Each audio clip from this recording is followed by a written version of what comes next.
Welcome to the Daily Jerry Anderson podcast, which today provides solid evidence that Coilus Interruptus is trying to sabotage the presenter's ego and thereby eroding his confidence by implying that the presenter is shrinking. The presenter, of course, remains tall in the saddle and will stay so until the good Lord cuts him down. We're a bit worried about you today. In what way? In what way? Go on, explain There's yourself. a dullness about you. There's a wee dullness. You mean in my face and my expression? Or what is it? Your whole... No, do you know what it is? My vest is too high. No, apart from that, it's just your whole... My persona. whole body. Yeah, everything. My sona? Persona. That's persona. Yeah, it's just the whole thing. It's just there's wee sadness there.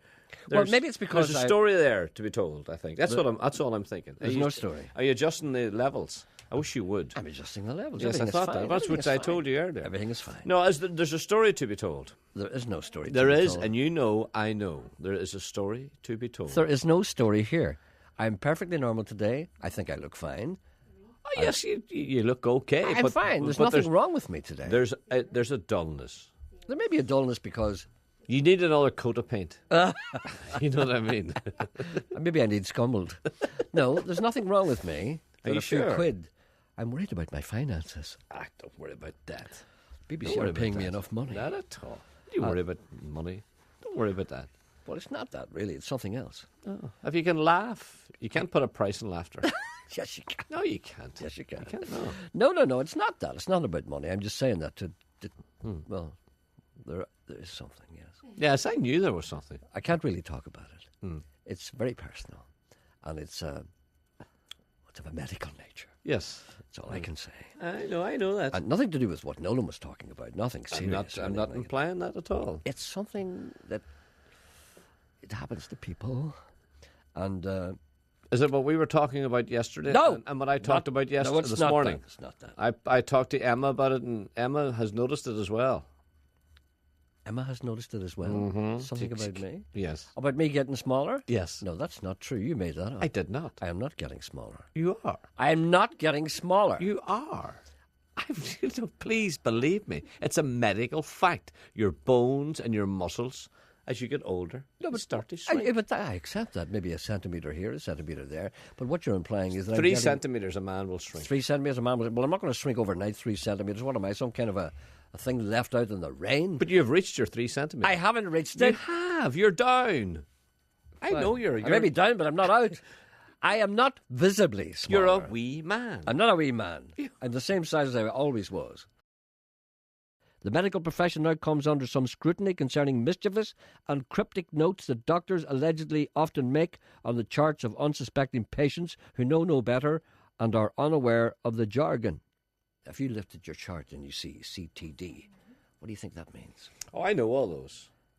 CTD? But why don't you tell me? I can't remember. There's you know them, but you can't tell me what they are. There's a thing on the internet now doing the rounds. It's been doing quite a while. It's all hospital talk. I know, but I saw that before. Yeah, but I can't remember them, but they're all, No, but people write there. Now, CTD, do you know what that is? It's nothing really medical.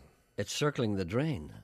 That means they expect you to clock out soon. You know where the water circles around the drain and goes down? Mm-hmm. GLM? What's a GLM? No, I can't remember them all. I remember reading them and saying it's not for me, it's for so doctors. Defensive. I'm not being defensive. This is true. I don't believe it, you see. I don't believe it for a second. I don't believe it for a second. But you didn't believe me when I told you what chefs do if you send back your steak. And I don't believe that to this day. No. Believe me, it's true. No, it's not true. Let me just, for the benefit of the listeners who don't realize they don't this. do that. Yes, they do. When you're in a restaurant, never, ever send back any kind of food.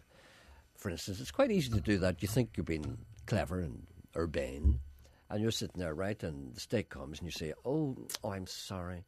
I really wanted mine well done. Did I say medium? I'm sorry, that was me. Could you send that back, please? I don't really like that. Then it goes in, you see. The chef's standing there. I said, what's wrong with that? I said, she sent it back.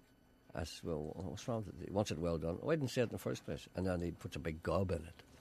And then he puts it on and cooks it. I don't believe that for a second. Telling you. I've never said anything back. A man once told me what he did with the chicken. No, right, okay, but did you ever send anything back? No, I've never sent anything back. If it's not nice, I just won't eat it. I know, but that's just because you're say, no, I'm sorry. You're afraid to send it back. I would say if the waiter would say to me, is there something wrong with your meal, sir? You say, no, I just wasn't hungry. And me knowing rightly is rotten.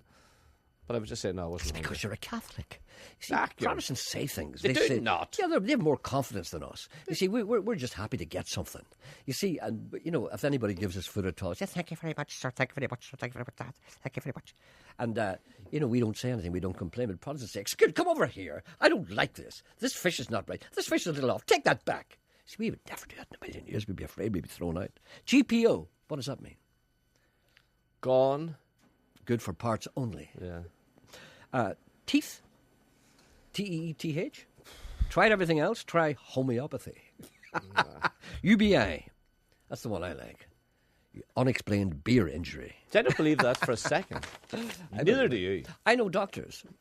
I know doctors. You must meet doctors in the golf course. They're lying around, falling, getting heart attacks all around the place. You must talk to doctors. That's where you find out everything in the golf course. Do you not speak to doctors in the golf course? I would never, ever talk to a doctor. Of course you would. What are you talking in a bar. Do you speak to doctors on the golf course? Yes. Well, what do you talk about? What did you have the last hole? Well, that's what I mean. That's medical. There are many ways to gauge whether a man is a man for all that. There is bravery in battle, unswerving loyalty to a cause, dignity in defeat, compassion towards the vanquished, or whether or not he has a wallet in his back pocket. Take your pick. But I can't understand why men carry wallets. I understand perfectly because most men are normal and you don't understand any normal behaviour. And so also, there's no point in me explaining that to why you. do men put wallets into their back pockets and have to give themselves Well, that's a mistake. That's a mistake. Unless you have a button on it. Backside. It gives them a big fat arse as well. One of the things that I think is impossible to deal with is when you do lose your wallet, if you've got a lot of credit cards, you panic, you see. And this is what you do. You cancel them all right away. Never do that. Always wait until night. Don't cancel them. Don't cancel them. You know what happened to me? Will you stop? Shut up. Don't you really? So you think everybody's weird because they don't do exactly what you do. You must understand, John, you're the weird one. You're the weird one. You're the only man in the world who hasn't got a wallet. Do you understand that? You must accept that you're the weird one. You're the only man on this planet who doesn't have a wallet. Right. You're going out. Right now you're carrying about I have a stuff. wallet in my coat upstairs. Right. And there's things in that you'll not need today. There's things or in maybe not tomorrow. No, but I don't know that. You do know that because No, I don't know that. Okay, right. Supposing I get that wallet in my pocket. I drive up to, let's say, Belfast this afternoon, okay? Let's say I'm just going to do this. And I'm going to drive up there, and I'm going to drive back, okay? Mm-hmm. So when I arrive there, this is a theoretical situation. This actually happened to me. I'd say it's a Saturday, that kind of thing. Say it's a Saturday, and I'm going up there. Okay, I'm going up to Belfast, and I'm going to wallet in my pocket. So I've got something in the boot of the car which I want to take out, right? So I open the boot, and I see something that I must do this. And I have the keys, and I put the keys down, and I lift what I'm doing, and I close the boot, and I suddenly realise I've closed the boot, the keys of my car in the boot, and it automatically locks. Because the car that I have, it automatically locks. Mm-hmm. So what I've done is I've locked the keys of my car in the boot. Mm-hmm. What do I do? What do you do if you've no wallet? What do you do? I phone my wife. She comes from Belfast. She comes from down to Belfast. Something will happen. She'll supposing you want to get your... Supposing you want to phone your wife. Right. I phone my wife. 75 miles away. Yes, and what's she going to do? I would say, do the spare key that's in the junk up above the thing. Mm-hmm. I need it. I've locked the key. And she says, whereabouts in Belfast are you? And I said, hold on, I'll look up the street saying. And then I find out where I am. And she says, right.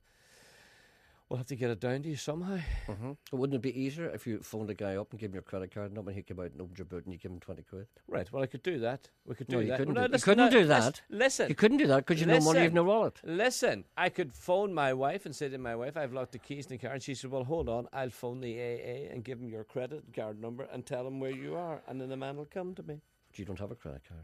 My wife has. Well, why don't you have one? Because I would lose it. But you wouldn't lose if you had a wallet. I would. Now, one of the things that people shouldn't do is when they have a wallet, when they lose it, don't cancel the credit cards right away. Because you know what happens? This is what happened to me. Can I tell you what happened to me? Just briefly. I lost my wallet, right? I don't know how I lost it.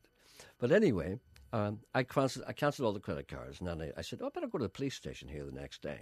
So I went to the police station the next day. And I told them, they said, we have your wallet here, sir, and all your cards. And I went, well, what about the money? Oh, there's no money, sir. I was just credit cards, so she gave me back my wallet, and all the credit cards were all cancelled. There was no money in it. No, but you see, that's a chance you take. You had to cancel those credit. You had to. The right thing. Say after me, I am the only man in the world. Me, I have to say this. Yes. I am the only man in the world who doesn't have a wallet. Oh, I don't know about that. Come on, I want you to say that. I don't know. Jackie Fullerton hasn't got a wallet. Yes, he has. He He not. just doesn't let anybody see it. Not to be outdone, the Ulster Scots language has not been slow to contribute to the great language carnival parade. You know, it's not all hoots, shock and scunner.